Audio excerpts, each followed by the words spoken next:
I'm starting to think that I'm overusing the returns title, but at this point I don't really care. Anyways, Project Adventure X seemingly returned from being AFK, so let's check it out and see what's new. Firstly, let's start off with the game's animations.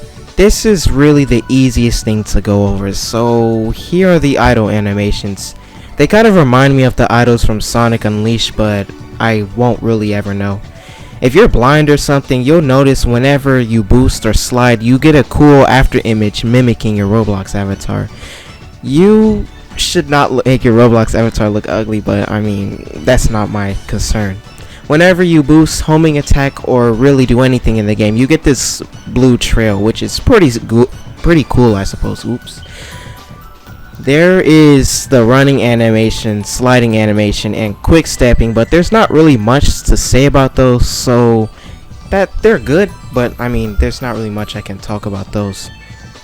There are the GUIs in the game that you'd normally see, and they're quite simplistic, but if I'm being honest, nobody even cares. Let's just be honest, nobody even cares. These show you your rings, your boost gauge, and the time in game.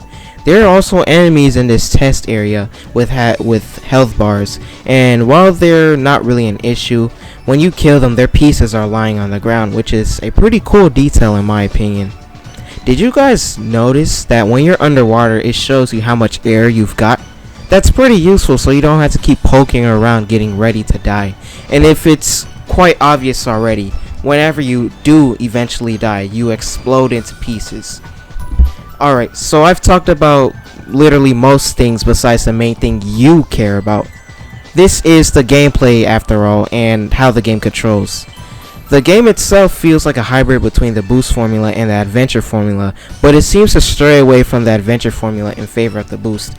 This mixture is even, but in the levels it seems like the adventure formula is probably going to just take over, because your boost meter literally deletes itself when you use it.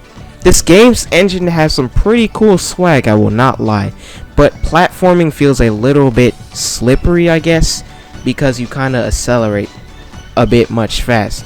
But this in on itself isn't really an issue. It's just something I had to get used to, and I think some of you guys might have to get used to the same thing as well. Overall, this engine is pretty cool, and I think there's a lot of potential here. But anyways though, if you guys enjoyed this video, I would appreciate you subscribing and all. And yeah, so that's all I have for this video, and thank you for watching. Have a nice day.